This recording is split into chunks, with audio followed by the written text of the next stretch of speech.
And welcome back, ladies and gentlemen, to Giangelo's here in Boardman. DJ Oakley with you, and we are joined this time. It's a two-time senior connection. It is, well, two best friends that we're going to have, Luke and Caden. These guys don't even get apart from each other. I'm so surprised that Caden's not sitting right there, literally. Luke Gehring, ladies and gentlemen, let's give a round of applause for this gentleman. A guy that you've been through a lot, man. You're young, but you've been through a lot. You've been through injuries. You've been through adversity, all that stuff. But you've learned one thing through all of this that I've found out over the last probably 9 months is when it comes to repping the brand, my friend, nobody does it better than you. Show it off.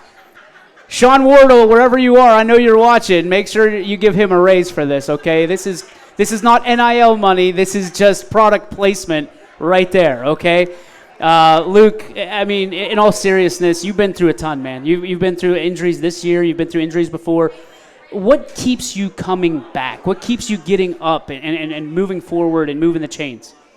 Well, honestly, with like my last injury, with my shoulder injury before baseball, it was kind of life-changing because I didn't know how to react, kind of future plans were messed up or changed a little bit. But I knew that I didn't like sitting around and doing nothing, and I knew that if I kept moving forward, then everything would end up working out the way it should. So obviously that you've been, again, I'm trying to make sure this isn't feedback because we can hear it in our headset. They can't hear it. From a standpoint, there it is again. From a standpoint of getting back up and learning from that adversity, what have you learned about yourself? Just really, I'm a little bit uptight when it comes to stuff. I just learned that, if you let things happen and go with the flow and stay with the routine, that good things end up happening, So what good things have happened from that? I appreciate sports a lot more. I appreciate friends a lot more, Appreciate doing simple things as like putting my shirt on and being able to play catch with my older brother, younger brother, and stuff like that. So that's incredible. I mean, the last name's Gehring, so if you don't know what that last name means, in this area especially, you've been living under a rock. Do you feel like that there's sometimes a shadow over you because you're your big brother, or do you embrace that? Because I know you guys support each other. Talk to me about how you and other people can learn from that experience and kind of jump out of those shadows and be your own guy.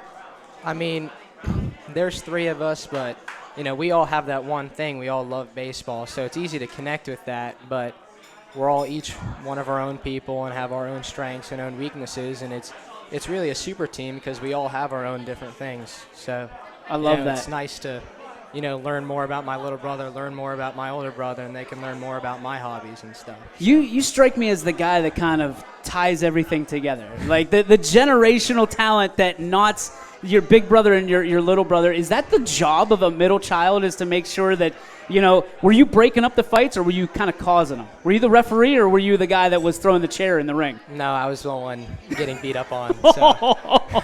They were tag teaming you? Yeah. Oh, come always. on. Come on. You can take Will, right? Yeah. Okay, so we got Jake that. Too. You can take Jake too. All right. Guaranteed. Now we know the true story of how he went down. So when you're looking at this year, a senior year, I mean, it went like this. I remember just meeting you, feels like 4 years ago, 6 years ago, right? And now you're a senior. I feel like you've grown up before our very eyes. For you, from your standpoint, how fast has it gone for you? I remember freshman year playing with Jake. I was excited, he had his injury, and I was like, wow, I just realized to really cherish everything. And in doing that, I've tried to slow my life down a little bit, but it's like you wake up one day and you're a senior and you're like, wow, this is for real. You're going on college visits, you're meeting people, you're kind of like looking at real life. It's not what I'm going to eat for breakfast tomorrow. It's like, where am I going to spend the next 4 years of my life? So this is almost an unfair interview because I feel like I've known you my entire life. I know that you have this incredible, like most people have like kick game strong and they got hat game. You, my friend, have a fetish with baseball gloves. Oh, yeah. How many baseball gloves do you have? I have 17. 17? You can field an entire team. Jake has 25. Okay, so I'm not a good math person. That's a lot of gloves. Yeah. And how many does Will have? I don't know. He's not into it as much as we are, but he's getting there. He probably has 5 or 6. Okay, so you can Because feel he's a like catcher, so he has well, to. those catcher's mitts, you got to have those. Yeah. Those are. What is your most cherished baseball glove? I have 2. Okay. I have a Pete Alonso Mets first baseman's mitt. It's that I his, got. or it's No, it's his model. It's his model. And okay. they don't make them anymore, and I really wanted it, so I waited for one to go on sale, and I got that. But then my favorite of all is probably I imported a glove from Taiwan. I heard about this one. Yeah, with all my name on it and stuff, and I put mottos and phrases, and I got it right before I hurt myself, so like that was a big thing. Like it was with me like when I was like sitting on the couch and stuff. So Okay, so we have to go through this, right? Monetary value of your entire glove collection. Are we talking like $100? Are we talking like $300? Are we talking like $1,000? Mom's yelling it out. She wants you to tell it.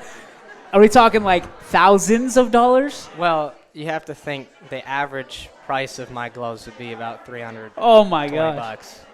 and I'm at 17, so Are you ever going to sell them? Like, what are you going to do with them? I You've just- got 2 hands and I you got sold- 17 gloves. I sold one 2 days ago. You sold one. Yeah. Profit? Yeah. And what are you going to buy with that money?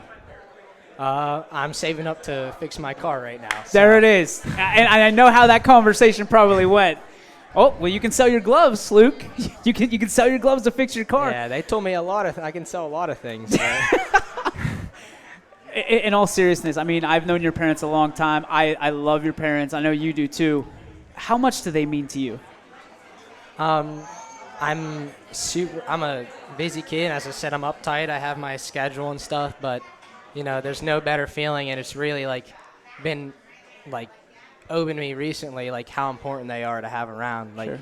when you get home and like they're there for you, and you have a rough day, and they're always there for you. And my dad will push me to be the best, even if he says things that aren't Not your dad, no. the nicest of things. No But- way. Not him.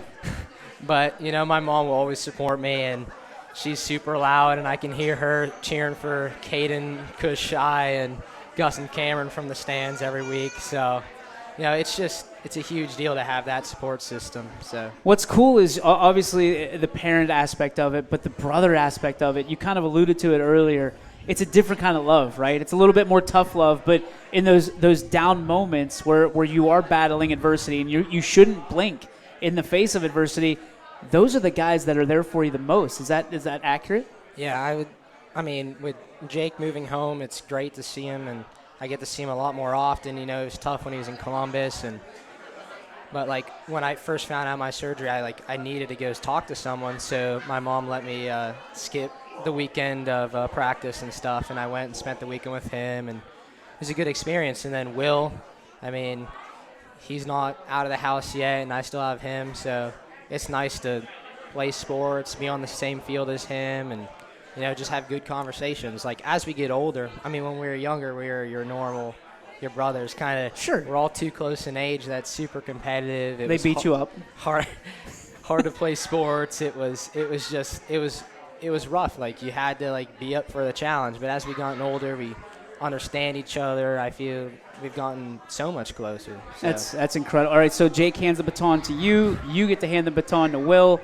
What things are you going to advise him of when you walk across that stage and you say, hey, man, you got a couple more years of this. This is how you got to set yourself up for success. Just want to tell him to be himself. You know, do what you want. You don't have to follow us two. I'm not following Jake, and Will doesn't have to follow me. You know, it's not. We're all our own person. You know, do what you want. Okay, Don't let anyone tell you what you want to do. Sorry. We have a fourth Gehring brother that we need to talk about apparently as well, Caden Wilcox. Yeah. What's the deal there? Well, we played pony baseball together, and we were never like really friends. But then we started like getting real close, and then one day we started talking about stuff. And we were like, man, we have a lot in common. You know, we like fishing, hunting. You know, we like cars, stuff like that. And then eventually, it's just become he just shows up at my house now. So, He just shows up. Well, that's nice. Yeah. He just shows up. my favorite story is I got a a call from Cushman, and it was Gus, Adam, Cameron, and Caden.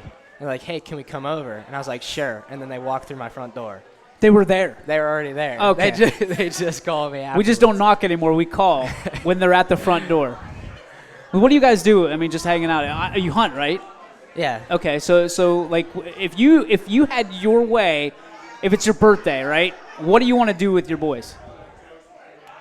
I don't know. I know for my birthday this year, we all went to a barbecue place and then hung out by the fire and stuff. So Notice he said barbecue place. He didn't shout him out, right? Brand placement, folks. Sponsorships for sale right here with Luke Gehring. Dude, thank you so much. I appreciate you. Best of luck. Congratulations on everything you've been through and coming back. Luke Gehring, ladies and gentlemen. We'll be back right after this with Caden Wilcox, the fourth Gehring brother, when we come back.